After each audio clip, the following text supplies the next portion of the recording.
Hello दोस्तों, आप देख रहे हैं कादरी दर्स। दोस्तों, ये टाइम्स ऑफ इसराइल की खबर है। इसमें जो खबर छपी है, IDF bolstering forces on Israel's border with Syria in light of civil war developments.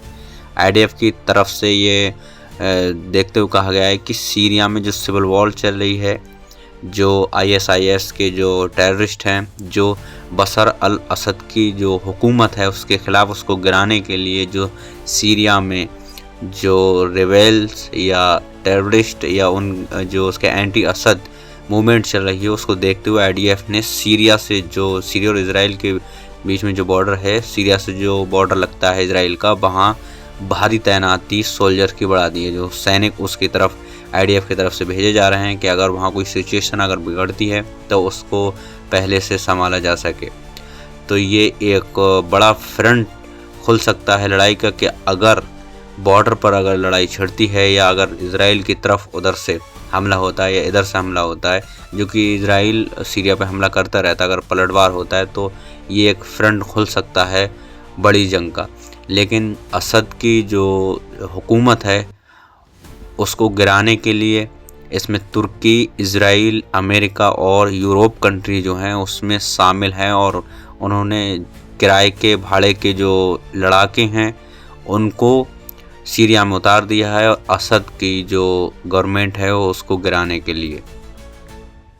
दोस्तों, ये भी द टाइम्स ऑफ इसराइल की खबर है। इसमें उन्होंने रिपोर्ट किया है, as Syrian rebels take Hama, Israel preparing for possible collapse of regime. जो सीरियन रिबेल्स हैं, Syrian army, Bashar al Assad की जो हुकूमत है उसकी सेना, जो ऑफिशियल सीरियन फोर्स है, और जो रिवील्स जो वहाँ पर उनके असद के ख़िलाफ़ जो लड़ाई चल रही है उनकी गवर्नमेंट गिराने को असद की, तो उन्हें ये रेबोल्स बोलते हैं, रिबेल्स। और जो ईरान और हिजबुल्ला जो ईरान के मिलिशिया हैं वो इन्हें टेररिस्ट बोलते हैं, और जो इजरायली हैं उन्हें रिबेल्स बोलते हैं कि ये इन मतलब बदला लेने वाले, एक तरह से हम समझ सकते हैं। तो इन्होंने हमा एक जगह है सीरिया में, शहर या टाउन, वहाँ कब्जा कर लिया है।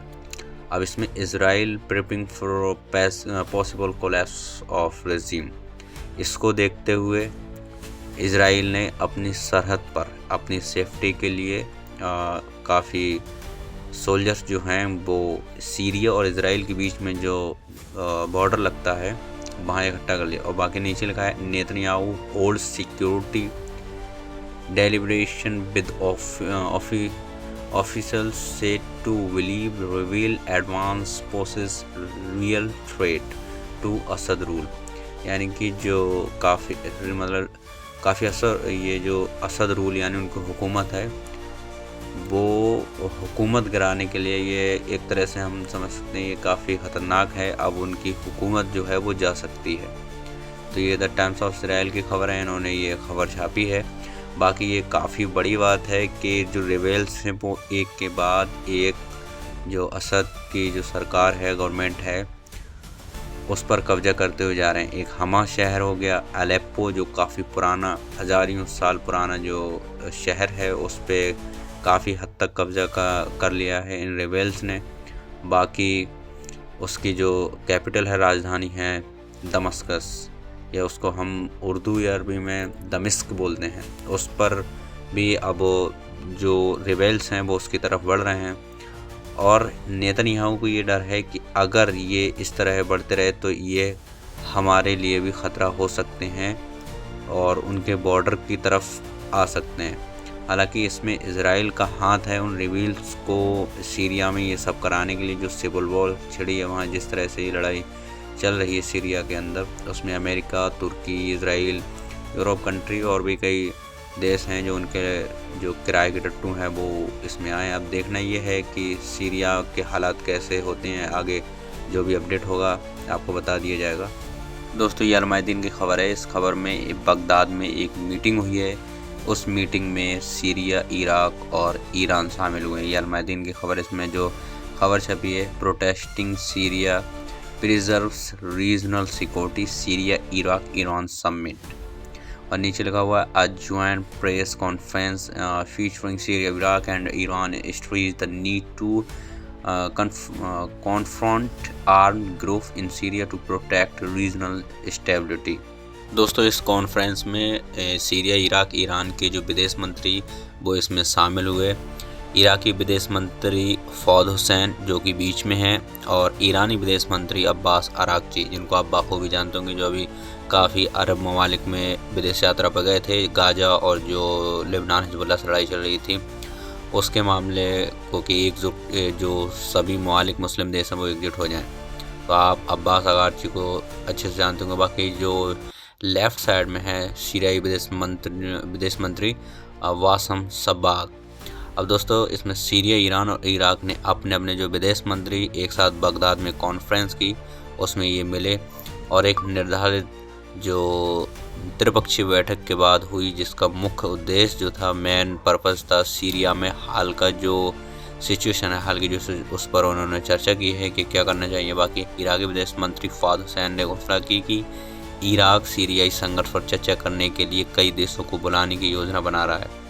उन्होंने पुष्टि की कि उनके ईरानी और सीरियाई समकक्षों के साथ इस मामले के संबंध में कूटनीतिक पहलों को संगठित करने और सहयोग करने के प्रयास जारी रहेंगे।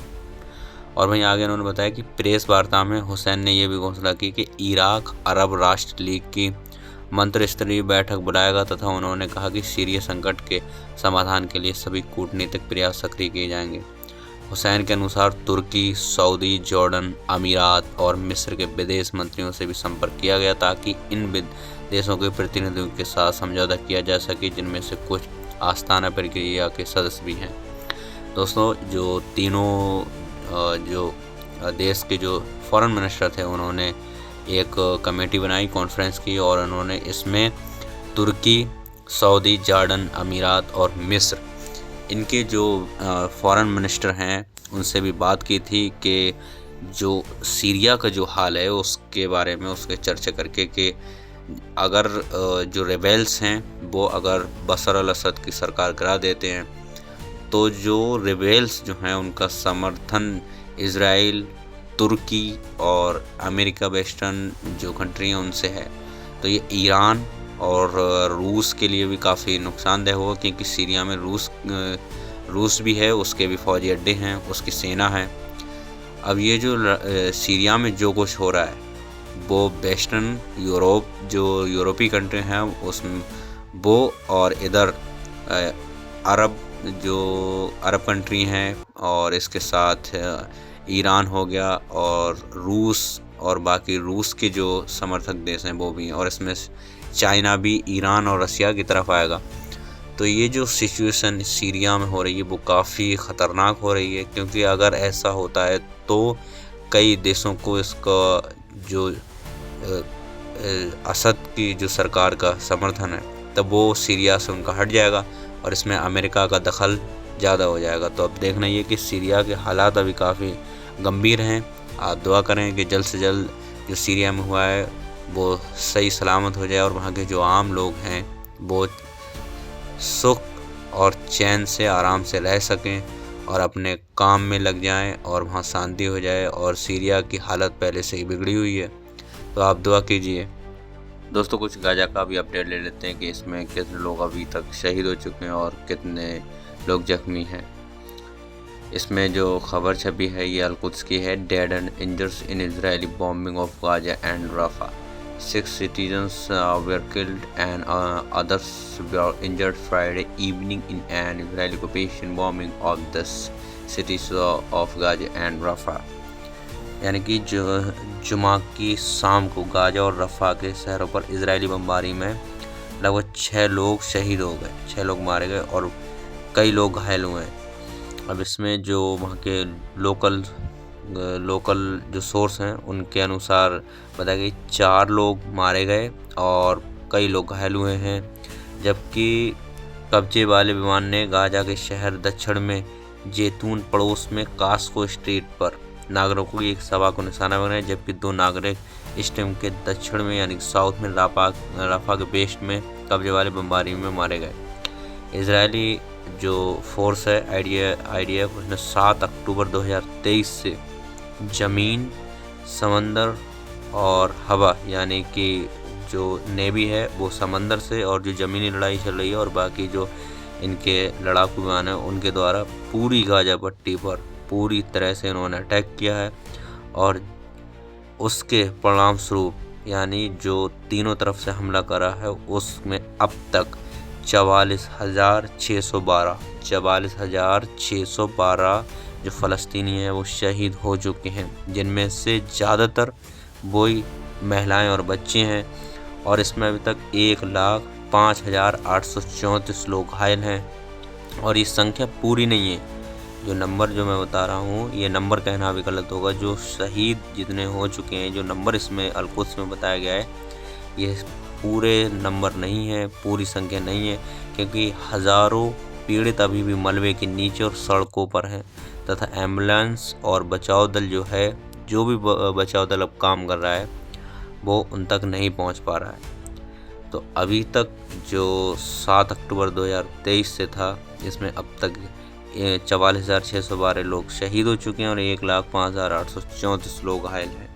ये वो हैं जो रिकॉर्ड है। बाकी बहुत से फ़लस्तीनी जो है वो मलबों में दबे पड़े हैं और सड़कों पर जो उनकी जो लाशें हैं वो पड़ी हुई हैं, क्योंकि वहाँ तक जो एम्बुलेंस तो है बहुत ना के बराबर, क्योंकि वहाँ कुछ है नहीं, ना फ्यूल है, ना खाने को कुछ है, तो वहाँ तक पहुँचना बहुत मुश्किल है। अगर कुछ लोग जाते भी हैं तो ओपन फायर जो IDF है वो ओपन फायर कर देती है। तो दोस्तों गाज़ा का बहुत बुरा हाल है, और आप ये स्क्रीनशॉट लगाए उसमें देख सकते हैं जो सफ़ेद जो कपड़े में लिपटे हुए हैं वो अब इस दुनिया में नहीं है। वो अब जन्नत में शहर करते होंगे इंशाअल्लाह। अल्लाह इनको जन्नत में आला साला मकाम हासिल हो। जो फ़लस्तीनी शहीद, और एक बच्ची, प्यारी सी बच्ची खड़ी है जिनका शायद घर बार सब लुट गया है। तो दोस्तों आप दुआ करते रहिए कि जल्द से जल्द गाज़ा में जो भी जुल्म हो रहा है वो बंद हो जाए, जालिम को गारत करे, बर्बाद करे, और ये जंग है वो बंद हो जाए। हर तरफ सीरिया, चाहे रसिया हो, चाहे हिजबुल्लाह लेबनान, गाज़ा, फ़लस्तीन, वेस्ट बैंक जो भी है वहाँ सीज़फायर हो जाए, लड़ाई बंद हो जाए और सारे लोग सुकून से रहने लगे। दोस्तों ये रिपोर्ट आपको कैसी लगी आप कमेंट करके बता सकते हैं। अगर आप हमारे चैनल पर नए हैं तो चैनल को सब्सक्राइब कर सकते हैं।